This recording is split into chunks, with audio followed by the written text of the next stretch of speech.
Hey guys, it's IFM here, and I'm here with my good friend, the weak, the only, Coco. Yep, this is me, except I'm not that weak. We're about to narrate the finals for the Back in Action tournament, which was basically a Gen 4 OU tournament where we were allowed to use Latias and Salamence. And this is basically game three of the finals, meaning we had already played two games, so a lot of the plays that you're about to see were based on predictions that I figured out from previous games and shit. So let's get this started up. Alright, so basically I lead with my trusty Azelf. And you can see IFM's dumbass right there who wanted to record it, but anyways. Yeah, I basically just stealth rock because I figured he would switch since I taunted last game. And then I figured, okay, I'm cold burst, so he's just gonna attack me and I'm gonna be able to survive it and U-turn and gain some momentum. And then I just go to my Caesar so I can keep momentum on my side. Yeah, so I assume you know that his Tyranitar is scarfed, so Coco knows that he's not going to get a Fire Blast back as what might happen in 5th gen game, so he switches to his Skarmory here to absorb the pretty obvious U-turn, so you get a chance to send out your Gliscor. So what's interesting about this Gliscor? It's basically just the regular stall breaker set from Gen 4. Obvious taunt, toxic, EQ, and roost. And here I just toxic the Rotom switch in, which I saw coming from previous games. Yeah, Um, obviously you'd seen that he had Rotom, so you knew that it'd be a really good idea to Toxic instead of trying to taunt him or try to hit like a predicted Tyranitar switch with an Earthquake. You go for the Toxic there and really get him in a tough situation because he can't really hit your Gliscor back that well. yeah, his Rotom is pretty much completely walled by Gliscor, which is not very good for a Rotom, but hey, whatever. Oh, and here I went to a Zelf predicting Swampert switch in, which I knew he had from previous games, because I was going to try to explode or maybe U-turn out or something like that. But for some reason he goes to Skarmory, knowing he can't exactly touch Gliscor. So I don't know. I don't know what he was thinking.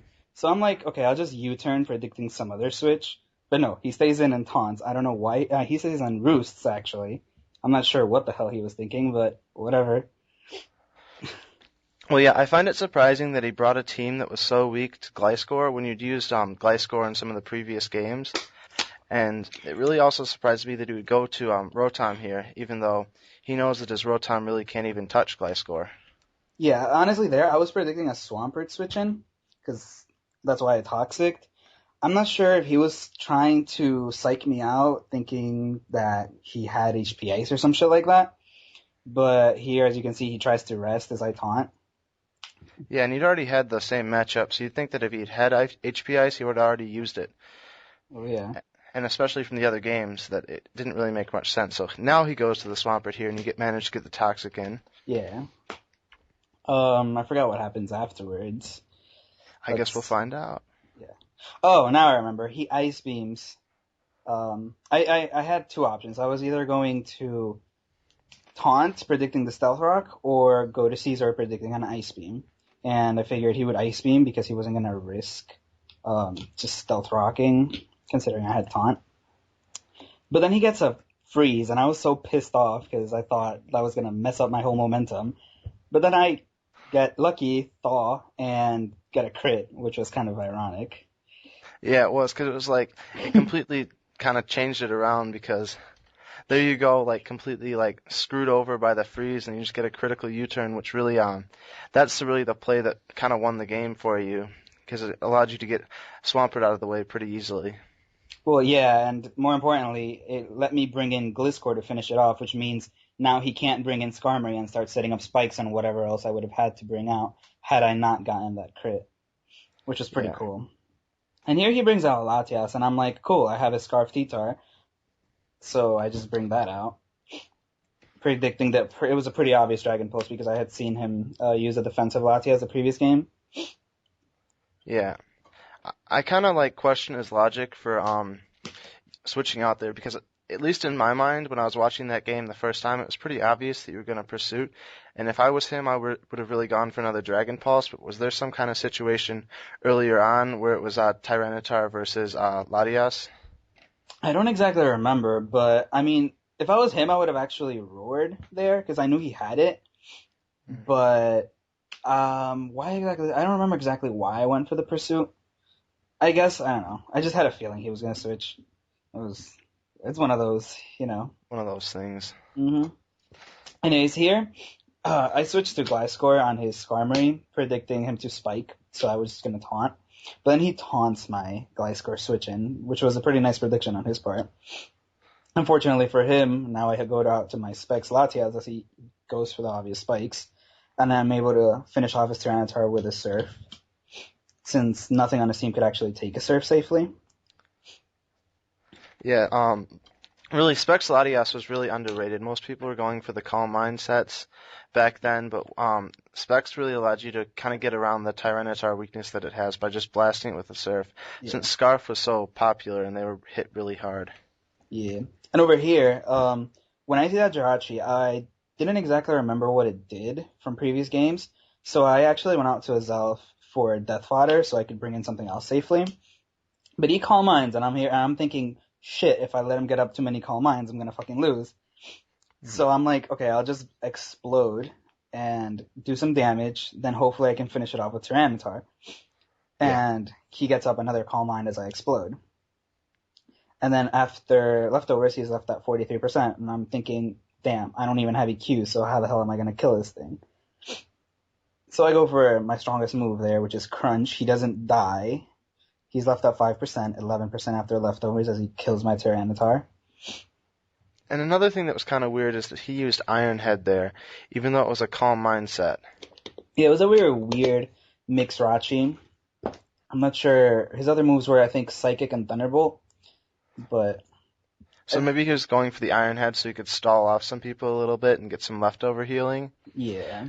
And probably get past Blissey, too. Yeah, probably, because Calm Mind Rachi is just completely walled by Blissey, and if you have Iron Head, it really helps that out. Yeah. So I had to go to Caesar here to finish off the 11% Jirachi, allowing him to go for his Skarmory and get a free taunt off on my obvious Gliscor switch-in. And then after that, I go back to Latias as he... No, I go to Caesar. Why did I go to Caesar there? You got Whirlwinded out, I think. No, actually, no. I went to Caesar and then I get Whirlwinded out to Vaporeon. Oh. I'm not sure why I went to Caesar. I think I was just trying to get a safe switch into Latias by sacrificing Caesar. Because this is his last Mon, so I'm like, okay, I'll just Thunderbolt it to shit. No, now it's his last Mon, because I just killed this Rotom with a Surf. Yeah, but either way, Rotom's not going to be taking Choice Specs Latias Thunderbolt, even if it does resist it. But I was just trying to get a safe switch into Latias by sacrificing Caesar there. But he whirlwinded me out into Vaporeon. And his Skarmory can actually stall out Vaporeon. But unfortunately for him, he decides to taunt in one of these turns, which pretty much gives me a free turn as he has to roost. See, what happens here is I get a crit, but I didn't think to go to Latias right there. But it didn't really matter at this point. Like, as soon as Latias came in, he was dead. Yeah, you just had to make sure that you didn't get it in some way stupid that would somehow result in Skarmory killing it off, because I don't think he had any offensive moves. Yeah. I actually thought maybe he had Brave Bird somehow, but after, Well, it's kind of... Hindsight's 50-50, so you can see that he has Taunt, Roost, Whirlwind, and Spikes. Yeah. It didn't really matter at that point. I was just like, whatever, I'll just get Latias in somehow and kill it off. But yeah, overall, it was a pretty fun tournament. Most of the matchups were fairly easy, to be honest, because most of the good players got hacked out early. So... Yeah, I was kind of disappointed because I was the one that originally suggested that tournament, and then to have it go and I wasn't able to play because I was working at the camp during the tournament. Your Jesus camp. I know, my Jesus camp, so I was up there, and I couldn't actually play in the tournament I suggested, which was kind of disappointing, but congratulations on winning it. I think that was your second straight form tournament that you won, so good luck in the future, and nice talking to you. Alright, see ya, man.